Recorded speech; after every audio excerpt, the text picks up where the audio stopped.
Good morning, good morning, good morning. How you doing? We love you out there, and we are so thankful you're with us. Thank you, thank you, thank you. Hello, welcome, ladies and gentlemen. Good morning, my brothers and my sisters. How you doing in Radio Land? We're glad to see all of you, and we thank you for joining us again. Faith over fear. You're listening to Faith Over Fear. You're dialed into Faith Over Fear with Dr. Mabel Springfield Scott, better known on radio as Able Mabel, your princess of poetry and praise. Today we would like to send out special prayers for an all-American superstar basketball player and athlete, Zion Williamson, who plays for Duke University's basketball team. We want to hope and pray that God will touch his leg, his knee, and bring complete healing. Let me add a disclaimer right here too. I am not a huge athletic type person, and I was not cheering for either Duke Blue Devils or North Carolina Tar Heels. In fact, I cheer for all of the teams here in North Carolina, across the state, and especially North Carolina A&T State University, Aggie Pride. But this basketball game that was just held, this historic basketball competition in Cameron Indoor Stadium, it just got bigger and bigger and bigger as the ticket prices continue to rise and rise to thousands and thousands of dollars, much more than I could ever think about trying to pay for a ticket.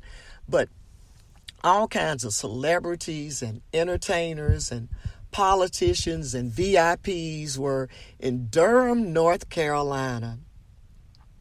Even former President Barack Obama and Spike Lee was there, and Ken Griffey Jr. They were all there with many more to experience the super rivalry between these two top ACC basketball contenders.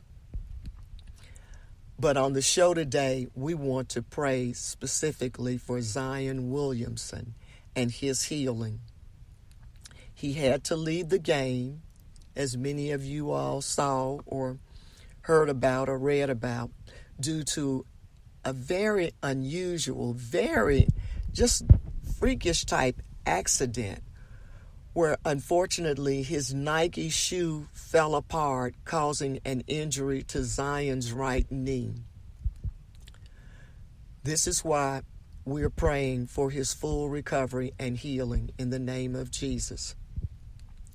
As we saw what seemed to be an unbelievable sight the other night, just after the game had gotten started good, we were just all, at least I was just amazed and just shocked, and I was questioning what in the world happened. I mean, here you have Zion Williamson, the second top scorer within the ACC basketball, and many people were anticipating Zion doing his thing, anticipating and imagining how the Tar Heels and the Duke Devils would be playing and competing on that floor. But this big basketball rivalry between the Duke Blue and the UNC Blue, it was altogether different from what any of us ever predicted, or because in just a moment, this freak accident, just out of the blue, I mean, none of the prognosticators or None of the sports reporters or the TV analysts would have ever thought or predicted that anything like this would happen the way it happened, live and in living color. And when I saw what happened in the instant replays, I first started praying for Zion. I was thinking about him, not the game and who's going to win or whatever, but I was praying for him. And at the same time, in the back of my mind, it was like, oh my God, who would have thought this? A shoe accident on a basketball court? In a game like this, a shoe? I mean, and I thought about life and how it changes and things do kind of pop apart, and how you never know what's around the corner, and how you have to just hold on to your faith each step of the way every day, because life is so fragile and we just can never know what to expect, because the unexpected is always right around the corner. We never know what's going to pop up or pop out or pop loose. We plan and we schedule and we organize and we hope and pray, and yet things shift as fast as we can shift from first to second, driving a stick shift, zooming down the highway. Quicker than you can blink your eye, things can change. And we as humans, we're never really prepared. We're never prepared for the unexpected. All we can do is put our faith in God and live each day to the fullest and rest in the Lord to help us to make it from day to day.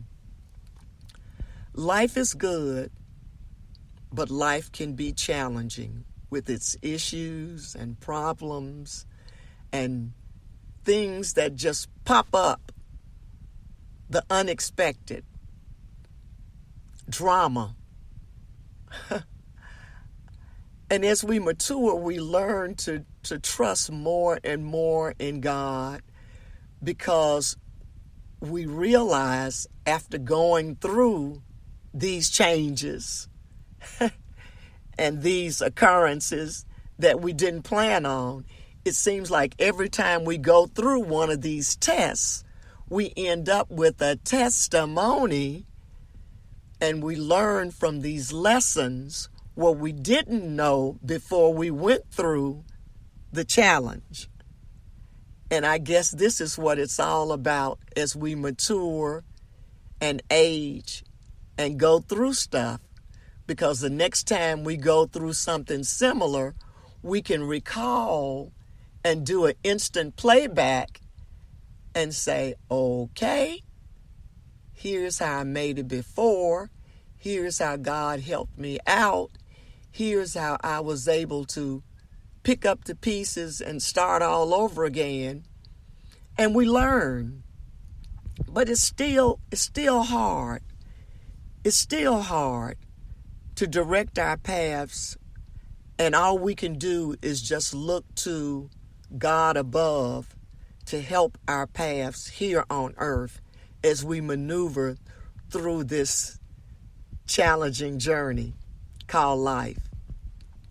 So what I really love to do is look at what others have learned as they've also gone through some unexpected things, and how they learned from their lessons and what their testimonies ended up being. So listen to some of these famous people and what they said about going through unexpected challenges. Sugar Ray Leonard, he said, I always expect unexpected challenges. Boxing is not an easy sport. You're right. Boxing nor life are easy sports. Scottie Pippen said, everything was a lesson learned and a step forward for me. John McEnroe said, The important thing is to learn a lesson every time you lose. Life is a learning process, and you have to try to learn what's best for you. Let me tell you, life is not fun when you're banging your head against a brick wall all the time. Venus Williams said, "You have to let fear go." Another lesson is you just have to believe in yourself. You just have to. There's no way around it. No matter how things are stacked against you, you just have to every time. U.S. Supreme Court Justice Sonia Sotomayor. There are uses to adversity, and they don't reveal themselves until tested. Whether it's serious illness, financial hardship, or the simple constraint of parents who speak limited English, difficulty can tap unexpected strengths. Malcolm X once wrote, "There is no better than adversity. Every defeat, every heartbreak, every loss contains its own seed, its own lesson on how to improve your performance the next time." Lewis Carroll said, "The reason they're called lessons because they lessen from day to day." I think we all have to admit that's a good one. Lessons are lessons because they lessen from day to day. And then one by Dan Rather. "The great lesson my mother and father gave me was almost invisible. It was a strong sense of being rooted." I totally agree with this famous news person, Dan Rather. He was right. What his mother and father gave him was a true prophetic way to help to live your life. Have a strong sense of being rooted. We all need to be rooted and to have a firm foundation so we can withstand the vicissitudes, the challenges, the hurdles, the hassles, the problems, the issues of life. So how do we stay rooted and grounded? Tell me, how do we make it and grow and bloom and blossom where we are planted? How do we develop deep roots in the ground and the ability to withstand the winds and rains and storms of life? And that big word that I used to hear my grandparents say, vicissitudes of life, and now I understand exactly. And I go to my favorite book in the Bible, Psalms, starting with the first Psalms. "Blessed is the man that walketh not in the counsel of the ungodly, nor standeth in the way of sinners, nor sitteth in the seat of the scornful. But his delight is in the law of the Lord, and in his law doth he meditate day and night. And he shall be like a tree planted by the rivers of water, that bringeth forth his fruit in his season. His leaf also shall not wither, and whatsoever he doeth shall prosper. The ungodly are not so, but are like the chaff which the wind driveth away. Therefore the ungodly shall not stand in the judgment, nor sinners in the congregation of the righteous. For the Lord knoweth the way of the righteous, but the way of the ungodly shall perish." And then this is backed up again in Psalm 62. "Truly my soul waiteth upon God. From him cometh my salvation. He only is my rock and my salvation. He is my defense. I shall not be greatly moved. He only is my rock and my salvation. He is my defense. I shall not be moved." Just like a tree planted by the rivers of water, I shall not be moved. And then in Jeremiah 17, here's one. "Thus saith the Lord,